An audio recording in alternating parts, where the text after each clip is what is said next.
So we got a few minutes here, and I'm going to live stream for a while as basically meeting my responsibility to the community. So let's switch cameras. There we go. All right. Yes, I have a responsibility to the community. I've been neglecting it for many years. So now I'm attempting to do something about it. So we're in my living room area here in Honolulu, Hawaii.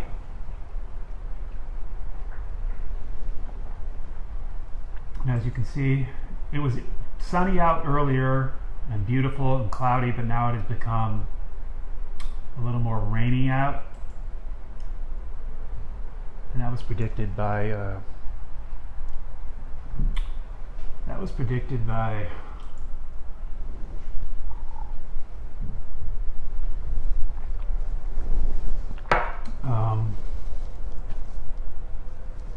little bit of weather was predicted.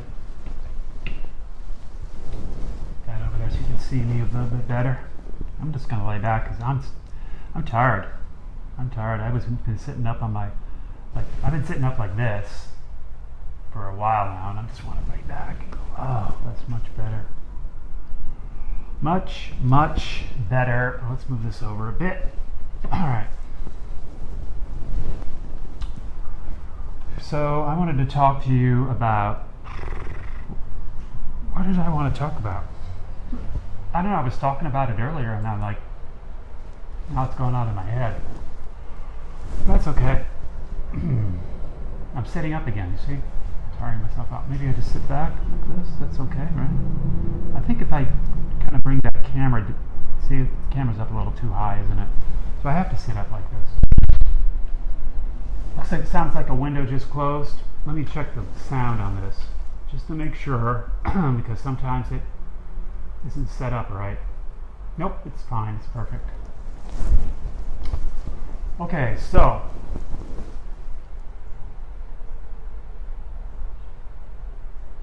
what are we going to talk about today on this High Ideology Show? I'm going to call it the High Ideology Show with Mogo Follow. That's my stage name, Mogo Follow. I like it. I'm wearing earplugs in my ears because there's a lot of street noise. A lot of street noise, and actually it gets quieter when it rains.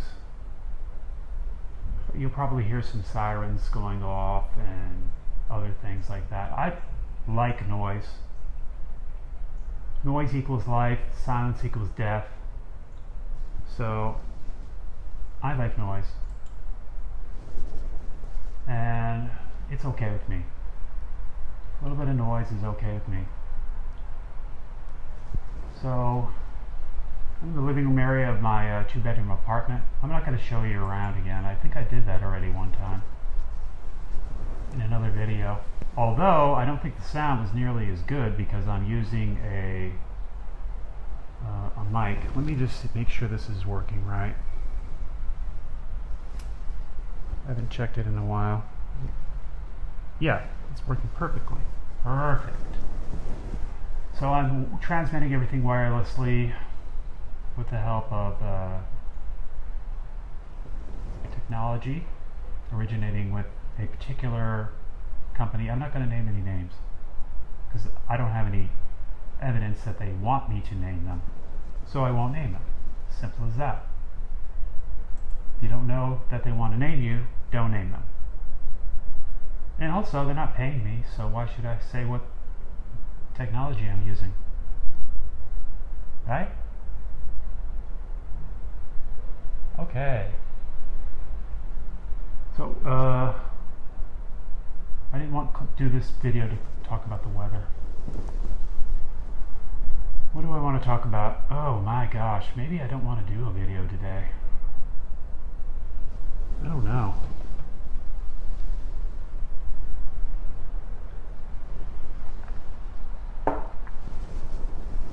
Everything's just gone out of my head. Maybe this is just a test video.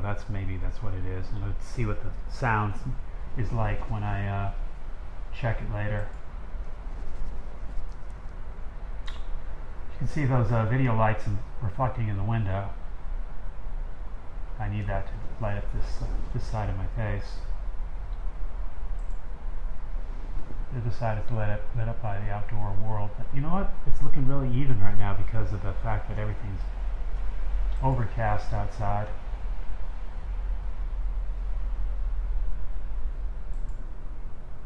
We're nice and dry here in the house. Am I getting hangry now? I don't know. Like I'm a little bit hungry maybe. And that, that's when I get hangry and get frustrated with things. And I don't want to do that because that's not a good look. Not a good look. So let's say something useful, why don't we? Yeah, let's talk about,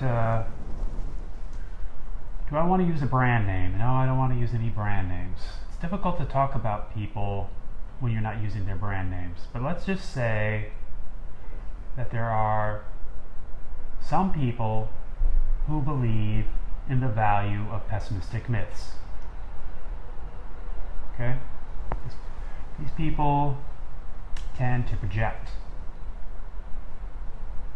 What do I mean by that? I mean, these people tend to use their senses and perceptions and gather truths about their set of living arrangements and project these truths into their imaginations.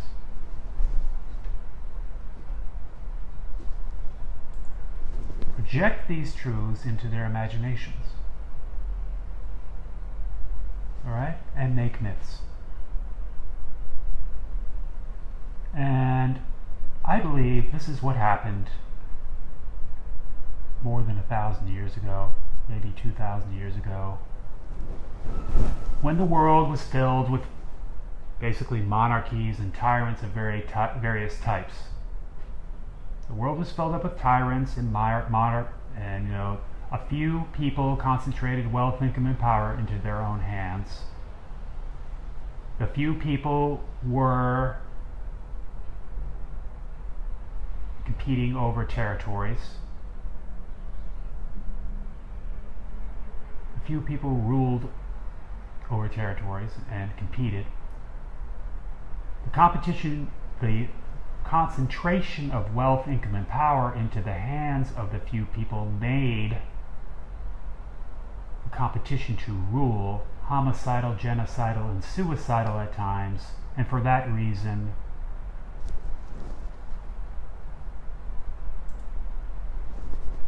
the few people became a few paranoid, oppressive, violent people. So my projection theory is that these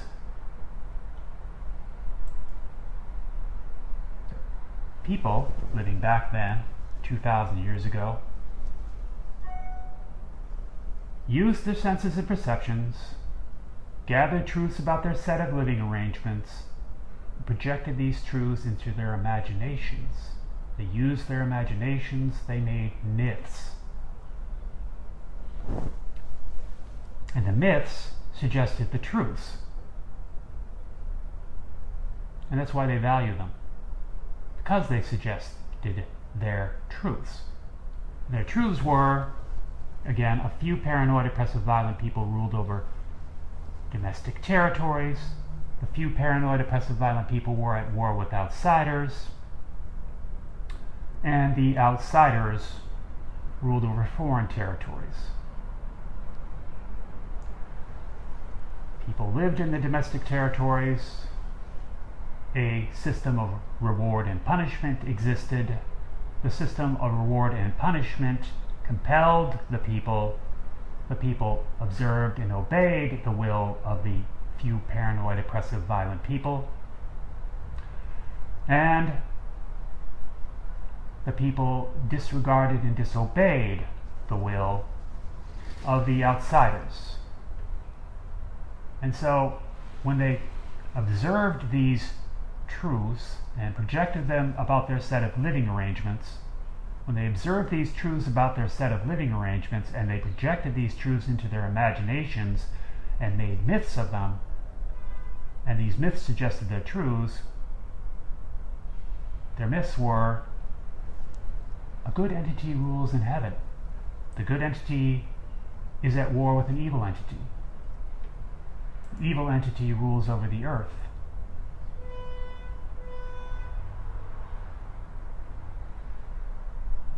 A system of divine eternal reward and abominable infernal punishment existed. The system compelled the faithful. The faithful observed and obeyed the will of the of the good entity. And oh yeah, I should probably just recite that, huh? I should probably just call up this chapter I wrote. Basically, I'm reciting it to you right now. But we won't do that. I'm not going to do any teleprompting today. I'm just going to talk extemporaneously. Since nobody's watching, it doesn't really matter, right? I can do what I want to do. I can have fun. I can entertain people. Here's the people. Oh, beautiful people. Beautiful city. It's looking beautiful today. I love it. So,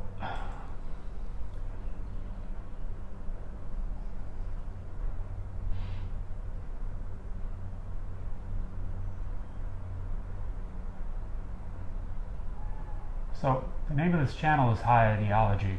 Let's talk about that for a second. What does high ideology mean? Well, what is ideology? An ideology is a body of values. What are values? We value certain ideas. These certain ideas are our values. What are ideas? Ideas are thoughts, beliefs, and expectations about the totality. We value certain ideas. These certain ideas are our values. We use our values. We build within our minds a model of the totality.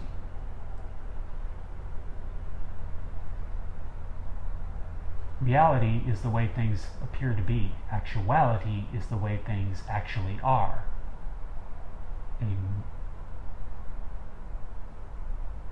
My model of the totality is my reality.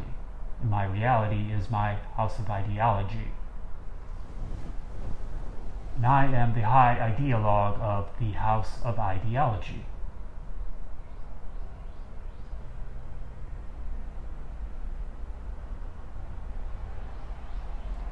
Wearing these earplugs really helps to cut down on the distractions, noise and stuff. If I don't have these in, I get so distracted by everything. I can't even think straight.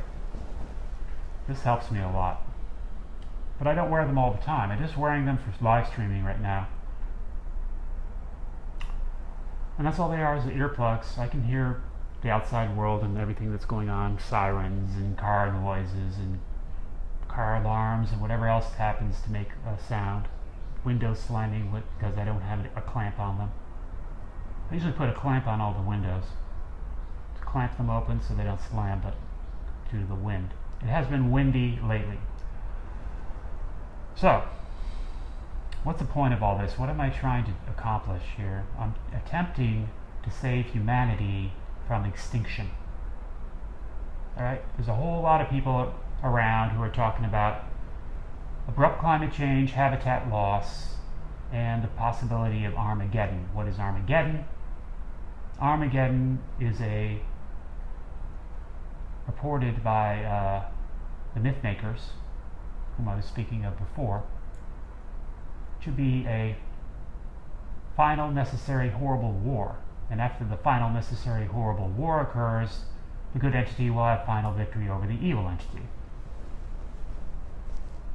Right? Which means what? Well, since the few paranoid, oppressive, violent people are representatives of the good entity, and the outsiders are representatives of the evil entity, it means that the few paranoid, oppressive, violent people are prophesized to, who rule over domestic territories, are prophesized to be have a final victory over the outsiders who rule over foreign territories. See what I'm saying? You have to understand that when people pretend to project truths about their set of living arrangements, they end up with myths that are pessimistic. And what's high ideology? Well, high ideology is about extolling the virtues of a belief in the value of the most optimistic myths. It's about believing in the value of the most optimistic myths. And what are the most optimistic myths? Self has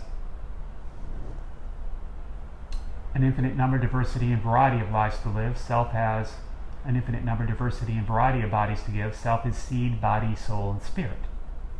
But here's something very, very, very interesting that I've noticed about our culture. And what I've noticed is that people don't really, you don't hear in our supposedly free society, you don't hear a lot of people talking about their belief in the value of the most optimistic myths. What you hear is a whole bunch of loud voices shouting from the mountaintops about their belief in the value of pessimistic myths. And these are, people are projecting. You have members of discovery religions, people who believe in the value of discovery religions, and people who believe in the value of pessimistic myths. The pessimistic myths are a good entity rules in heaven, the good entity is at war with an evil entity, the evil entity rules over the earth, etc., etc. And then you got people who believe in the value of pessimistic myths about a godless totality exists. You got atheists. But where are the people in this supposedly free country? It's a supposedly free country. Where are they? Where are the ones who are extolling a belief in the virtue of the most optimistic myths? I don't see any of them. You know why they don't exist? Why they're not here? Why they're hard to find? You want to know why? I'll tell you why. You can't find them because their pessimistic myths suggest truths. And they are using the act of suggesting truths to confirm in their own minds their belief in the value of these pessimistic myths. That's why they prefer them, because they suggest truths about their set of living arrangements. All right? That and the most optimistic myths do not suggest truths about our set of living arrangements. At least they don't suggest truths that are obvious to our senses and perceptions. Whereas pessimistic myths suggest truths that are obvious to our senses and perceptions. So, people noticed way back when, thousands of years ago, maybe hundreds of years ago, thousands of years ago, that their pessimistic myths suggested their truths. And from that idea, they began to believe that the good entity chose a representative, and the representative is the few paranoid, oppressive, violent people who concentrate wealth, income, and power in their own hands and rule over domestic territories. Right? That the few paranoid, oppressive, violent people were representatives of the good entity, and the outsiders are representatives of the evil entity. The will of the few paranoid, oppressive, violent people is in fact the will of the good entity. And of course, if you don't do the will of the good entity, well, bad things are going to happen.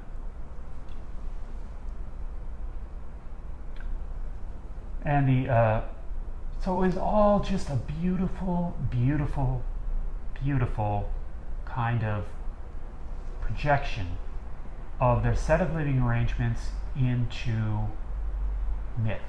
So beautiful. When you appreciate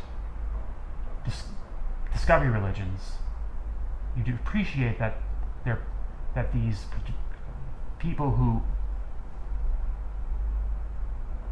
created these discovery religions. What are discovery religions?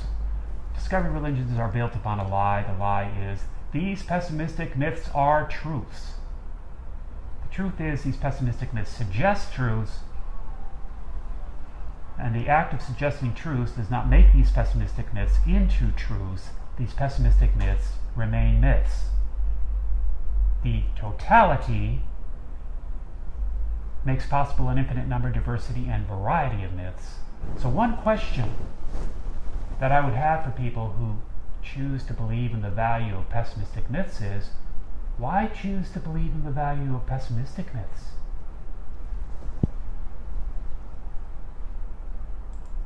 You could choose to believe in the value of the most optimistic myths. And what are the virtues of a belief in the value of the most optimistic myths? A virtue of the belief in the value of the most optimistic myths is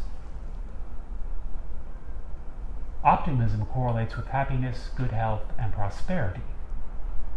Pessimism correlates with sorrow, fear, anger, disease, and failure.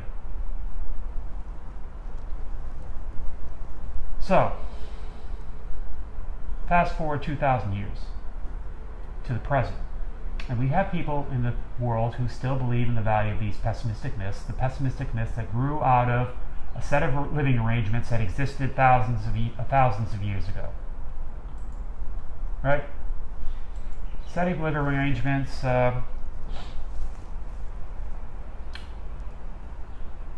could be characterized as an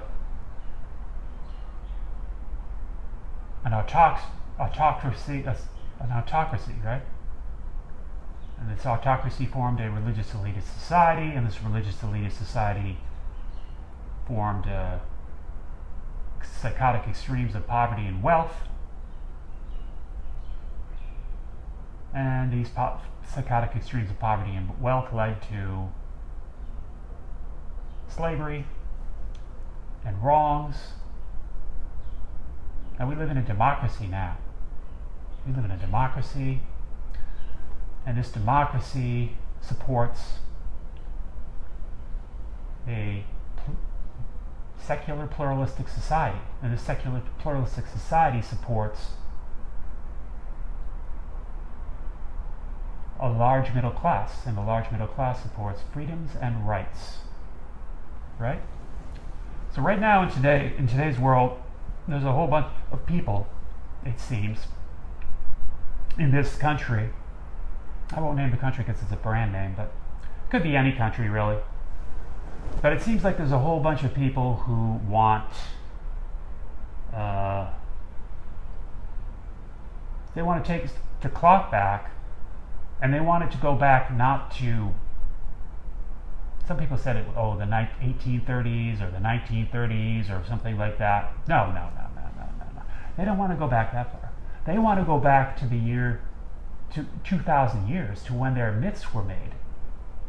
Because what they want is to be able to use their senses and perceptions. They want to be able to use their senses and perceptions. They want to be able to gather truths about their set of living arrangements, and they want to be able to find that their myths suggest their truths. They want to be able to use the act of suggesting their truths to confirm their belief in the value of their myths.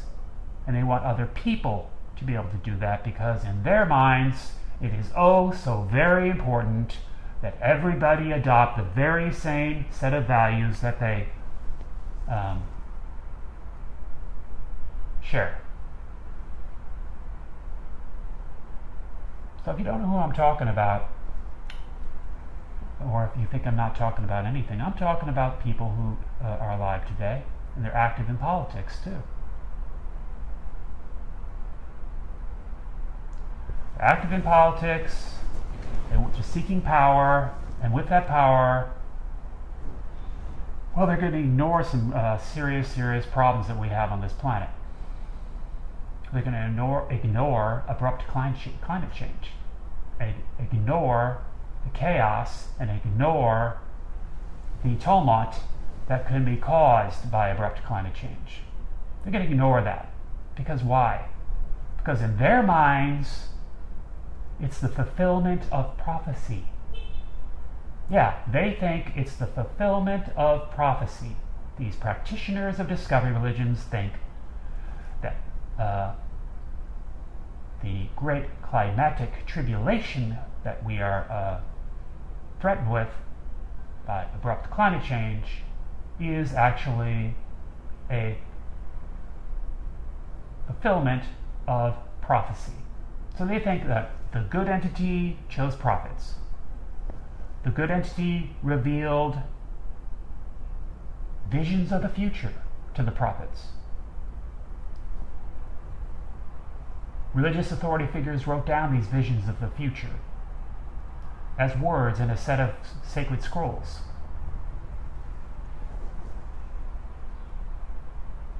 And members of communities of faithful believers value these prophecies.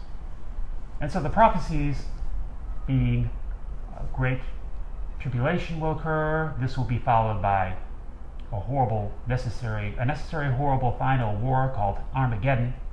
And after Armageddon occurs, the good entity will have final victory over the evil entity. And so, again, we're going back to projecting things from the real world into our imaginations. What does this mean? What does this mean? What does this biblical... Oh, I used the wrong word. What does this vision of the future with this prediction about the way things are going to go in this world mean? It means that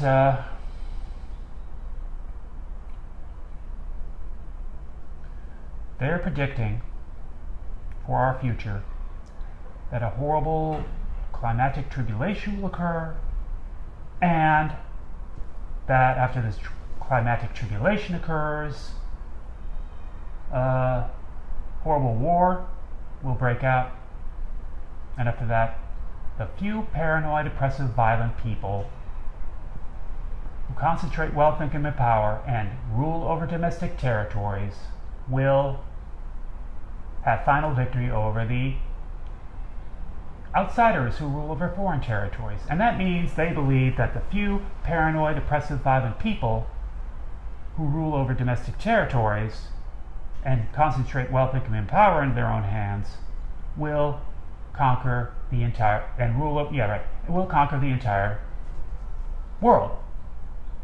That's what they believe. They believe, see, they're the real globalists, ladies and gentlemen. These religious authority figures and others who collaborate with them in the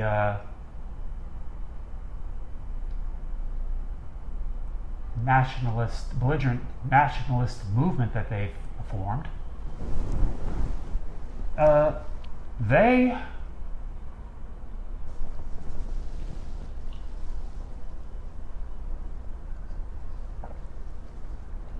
want to conquer the entire world. They're the real globalists. But they are always accusing anybody who's not in their little group, anybody who doesn't go along with their ideas, their values, their belief in the value of pessimistic myths. They're saying that those people are, the globalists. No. They're saying that a secular pluralistic society is globalist, right?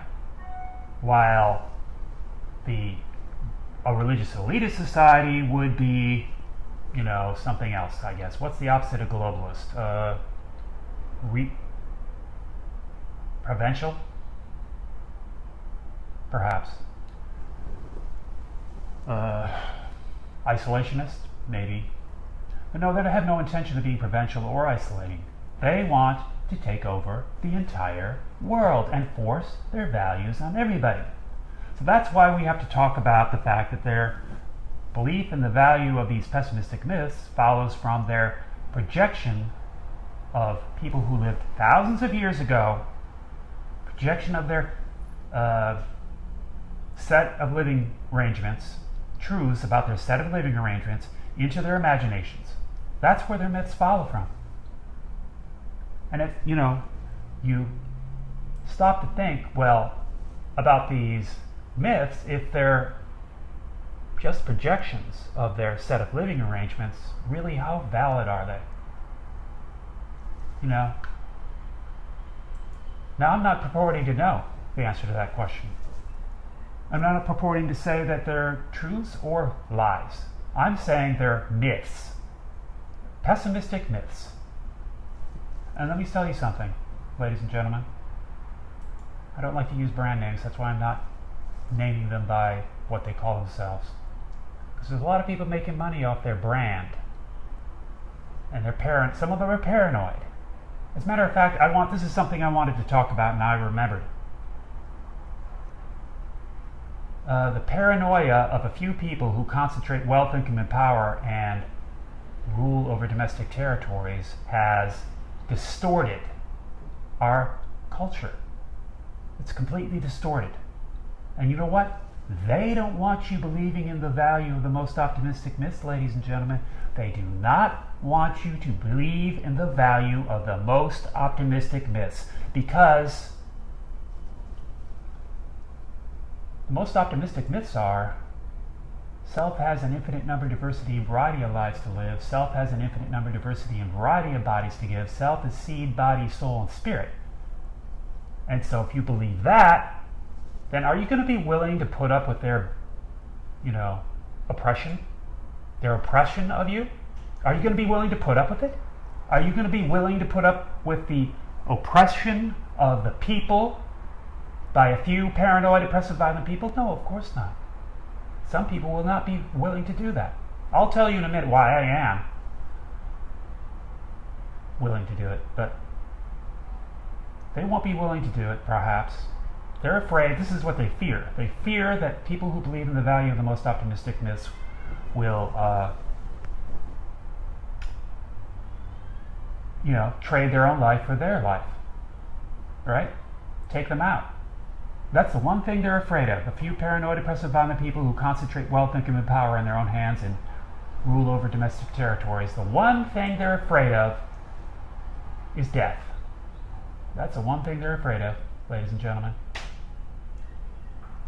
So they want to do everything possible to get people to believe that these pessimistic myths are truths, or how ridiculous and outlandish it is to believe in the value of the most optimistic myths. Right? Because they're afraid. They are afraid. But I'll tell you something. It's not a good idea. It's not a good idea to go off and kill them out. It's a bad idea. It's a bad idea to sacrifice your own life for one of them. And I'll tell you why. History. Look at history. Look at what has happened when that occurred. At the end of the 19th century and on into the early 20th century, anarchists were violently attacking royalty in Europe. There were lots of assassination attempts, lots of assassinations, because they felt they were oppressed and that they had no real right to rule over them. So they did not agree with these communities of faithful believers that the few paranoid, oppressive, violent people who concentrate wealth, income, and power into their own hands and rule over domestic territories are representatives of a good entity. They didn't agree with that idea at all.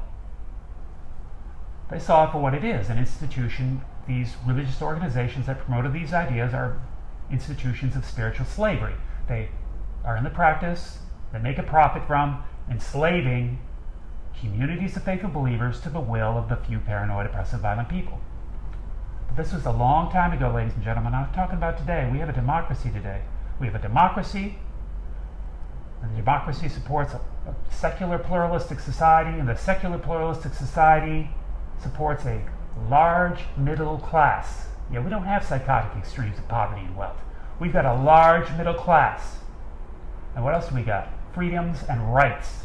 And I'm exercising my freedom right now, aren't I? By talking. And why am I talking about this? Like I said, all these anarchists were killing people, trading their own life for the life of what they regarded as a tyrant. But here's what ended up happening, though. 1914 came, and some more anarchists, separatists, who wanted to secede from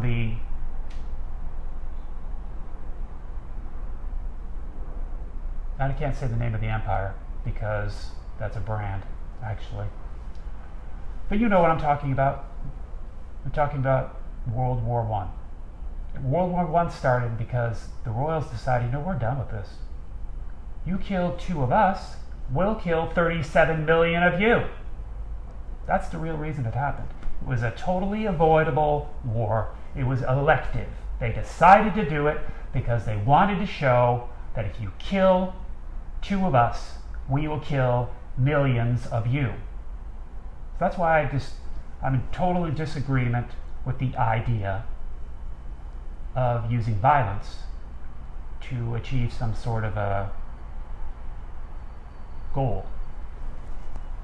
Instead, I believe in the use of nothing more serious than the simple communication of ideas. Saving humanity from extinction by changing behaviors with nothing more serious than the simple communication of ideas. So whose behaviors is this show directed at? Well, look, I believe in, thinking about my own behaviors and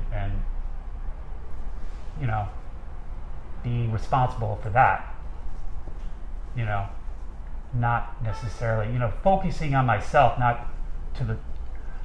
focusing on other people too, in the world that I live in, of course.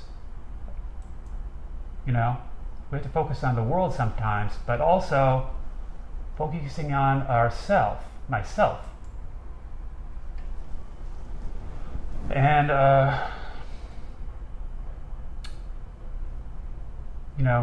that's part of self-improvement. You critique yourself and try to become better than you were before. Look at, if you want to make a change, look at the man in the mirror, right? Something like that. So that's very important. But this is directed at the few paranoid, oppressive, violent people who concentrate wealth, income, and power in their own hands and their collaborators. Most certainly directed at them. They're the only people who would want to listen, and they're only people who are paranoid enough to listen. Everybody else will be probably, doing something else. So it only makes sense to really talk to the leadership, the high of the high in terms of wealth, income, and power. That's the only people that it would make sense to talk to. Nobody else, and it's fine, if nobody else wants to watch this show, that's perfect with me. Because I know the message is getting out. The message is getting out. It's getting out through this show. And it doesn't matter whether somebody watches it now or 1,000 years from now. It's still going to contain the message. Whether anybody will be able to understand the language I'm speaking is another question. Interesting question too, because 1,000 years ago, English didn't sound anything like it sounds right now. And I'm speaking a particular kind of English. We would call it probably American English. Oops, I just used a brand name. Well, that's all right. I think that's okay. I'm an American, so I can do that probably. The shared brand name. As long as it's a shared brand name, it's okay. If you don't share it, though, it's not yours. I'll wait to be paid to talk about another brand name. So, this is directed to them. And I'm trying to provide you with a different point of view because from what I've heard, what you got is lacking right now. It's not. This is like a free consultation. Yeah, this is what this is. It's a free consultation. Except it's one way because nobody's logged into chat. But you know what? I don't care. And you know what? YouTube is probably never going to show this to anybody. And that's just fine. It's just fine because you know what? The video exists, and I know there are people who are paranoid enough to watch it. I know it. I know they are. In fact, paranoia has distorted our entire culture. Their paranoia. Our paranoia. What is the source of our paranoia? We've discovered a truth. The truth is it appears one day the seed body of self will die. Right? That's the paranoia, right? That's the fear. The fear that we're going to die. And belief in the value of the most optimistic myths balances fear with faith. Belief in the value of the most optimistic myths balances sorrow with joy. Belief in the value of the most optimistic myths balances anger with love.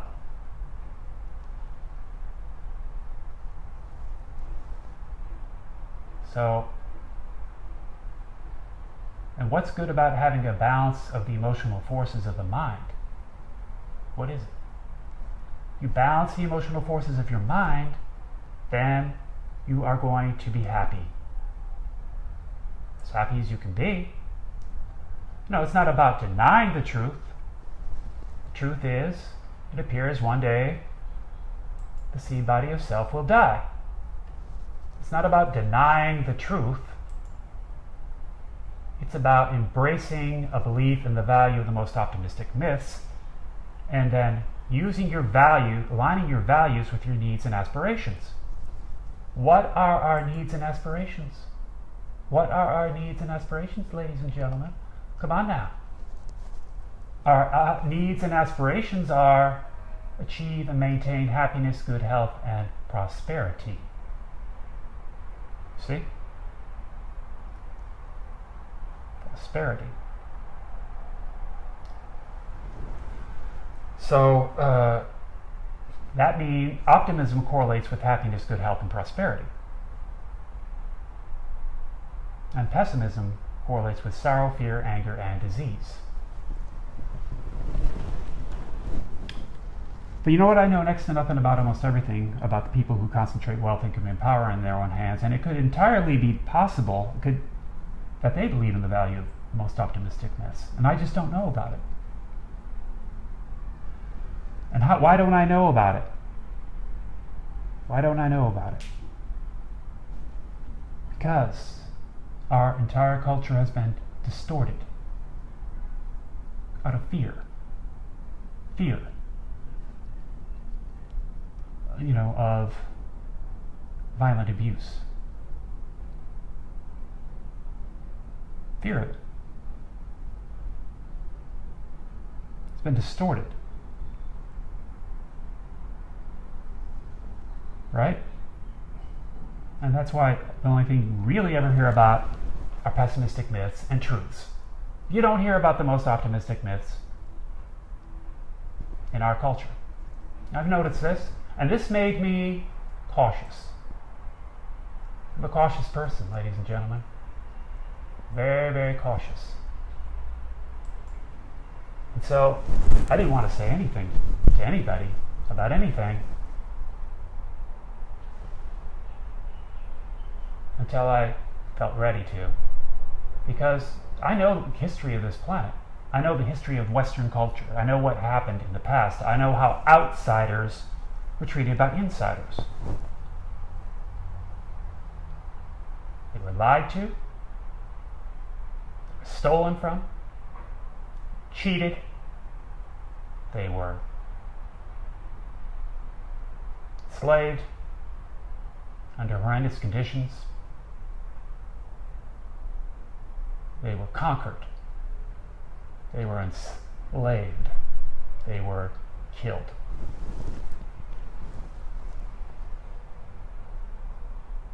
That's just the truth. If you look at world history, that's what's happened in the past. the way that insiders treat outsiders.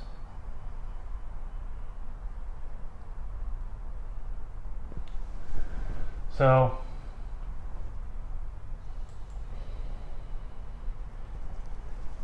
where am I going with this?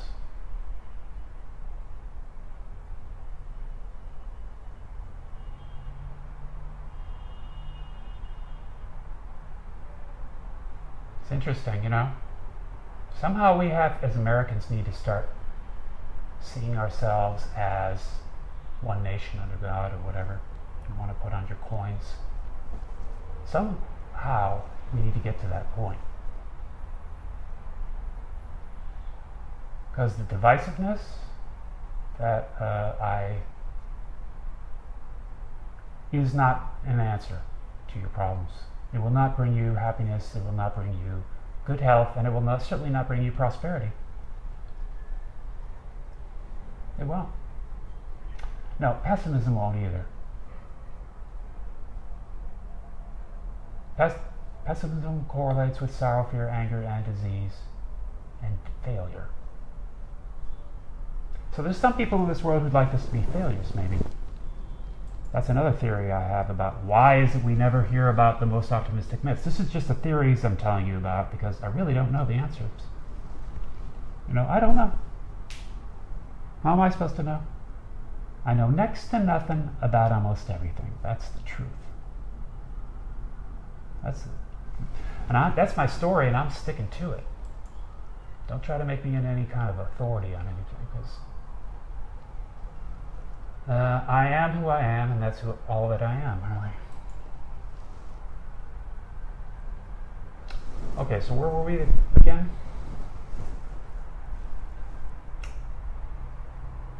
So what was I trying to tell you about?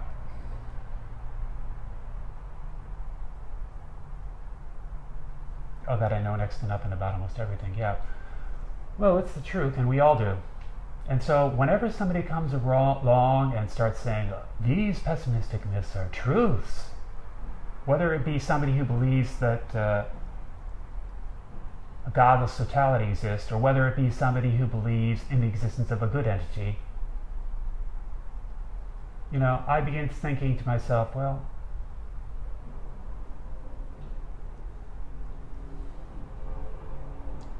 you know, these are people who are trying to convince other people, that they know something more than next to nothing about almost everything, but the truth is they know next to nothing about almost everything. And the question I keep coming back to is, why choose to believe in the value of pessimistic myths when you could choose to believe in the value of the most optimistic myths? Why? Why? Why do that to yourself? When optimism correlates with happiness, good health, and prosperity, and pessimism correlates with sorrow, fear, anger, and disease. Why put yourself through sorrow, fear, anger, and disease? Because these pessimistic myths suggest truths about the world that existed 2,000 years ago? Is that why? And you want this world today to suggest truths? The truths about this world today you want your pessimistic myths to suggest truths about our world today? Is that what it is? Is that why you're doing it? Is that why you're trying to force your values on everybody? Is it? Is that why? I think it's a valid question. Is that why you're trying to force your values on everybody?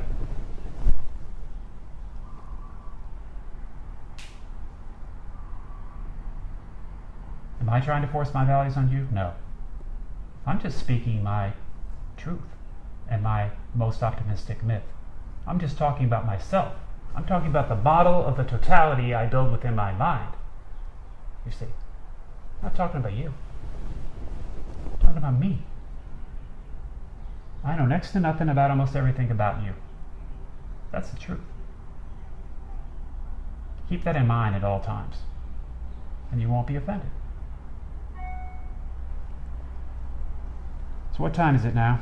5 o'clock. Really? I better get breaking this stuff down because it's going to be time for a dinner party. Yeah, we're gonna have a dinner party. Yeah, in our glamorous 2-bedroom apartment. Oh, oh, oh, oh, yeah.